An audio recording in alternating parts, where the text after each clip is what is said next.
Guys আমি আগের ভিডিওতে বলেছিলাম না যে আমার কবুতর ইনতাছে খড়কুটা নিতাছে। তো কবুতর কিন্তু সত্যি সত্যি ডিম পারছে। হ্যাঁ গাইস, আমি একদিন বলতে না বলতেই কবুতর ডিম পারছে। এবং গাইস আপনাকে একটা কথা বলে রাখি, এর পরের যে ভিডিওটা হতে যাচ্ছে না, সেই ভিডিওটা হবে হচ্ছে কবুতর কতদিন বয়সে ডিম পারে, কবুতর একদিন ডিম পাড়ার পর কতদিন পর পর ডিম পারে, একদম 99% শিওর। হয়তো বলতে পারবো না, কিন্তু 90% শিওর আপনারা থাকতে পারেন যে এটা হবে। কারণ 100% শিওর শুধু আল্লাহ তাআলা ছাড়া কেউ বলতে পারে না।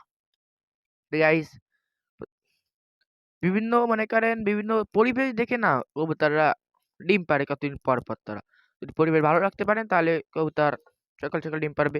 এই যে আমার কবুতরগুলো এখানে নিচেই খাচ্ছে, খাক। গাইস এই ভিডিওটা আজকে ভিডিও আপলোড দেওয়ার পর পরই চলে আসবে, চিন্তা করেন না। এই কবুতরগুলো এখন বেরোনোর জন্য ইয়ে হচ্ছে, এদেরকে ছেড়ে দিব একটু পরে। এই যে আমার কবুতরগুলো আছে ওই যে ডিম পাড়ার জন্য, মানে ডিমে তা দিচ্ছে মনে হয়। আগে আমার মুরগির ছানাগুলোকে ছেড়ে দিই, আর কবুতর সরে নি নয় এরা বেরিয়ে যাবে। আর বের হয়ে গেলে আবার চলে আসে, কারণ এখানে ছাড়িনি আমি এখন পর্যন্ত। আজ পর্যন্ত এদের আমি ছাড়িনি। আগে আমি খুলে দিই। বন্ধুরা তোমরা বেরিয়ে যাও। হ্যালো ভাই, এখান থেকে বাইরে। হ্যালো, ওইটা তোদের না। এই, আরে যা না। আরে বাইরে যা। ছাড়।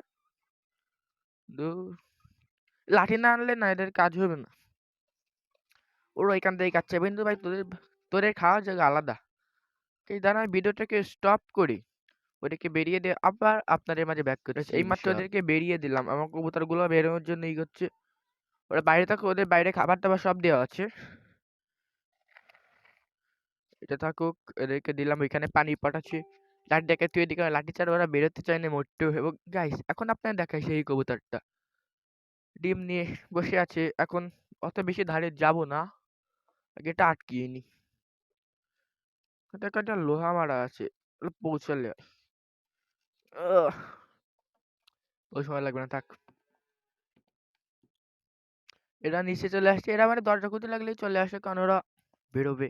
এবং গাই আপনার একটা কথা বলে রাখতেছি, হ্যাঁ, এখন আমার ভয়েস কোয়ালিটি যেমন দেখতেছেন না, এর থেকে একটু হালকা হলেও ইমপ্রুভ পাইবেন। কারণ আমি কিনতেছি নতুন মাইক, যেটা এখন অর্ডার দিয়ে পারি নাই, অর্ডার দিব। দেখুন গাইস, যে বসে আছে, আমি লাইটটা জ্বালিয়ে দেখাই যে আপনাদেরকে, এখানে মুরগির বাচ্চারা আছে তো দেখতেছেন, এই যে বসে আছে।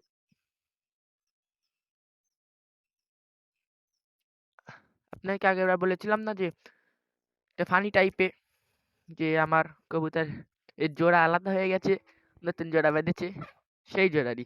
এবং গাইস এর আগে একটা কবুতর ডিম পেড়েছিল না, একটা ডিম পেড়েছিল, ডিমটা মনে হয় জমে নাই, মানে ডিমটা বাচ্চা ফুটে শেষকালে বেরিয়ে দিয়েছি। মুরগি ছানাগুলো থাক, এগুলো থাক। গাইস দাঁড়ান আগে আটকে আনি। আটকানো ফাটকানো পরে চারিদিকে কুয়াশার মেঘে আচ্ছন্ন জায়গা, তার ভিতর দাঁড়িয়ে করতেছি ভিডিও। তো গাইস আজকের ভিডিও এই পর্যন্তই। সবাই ভালো থাকবেন, সুস্থ থাকবেন। আল্লাহ হাফেজ।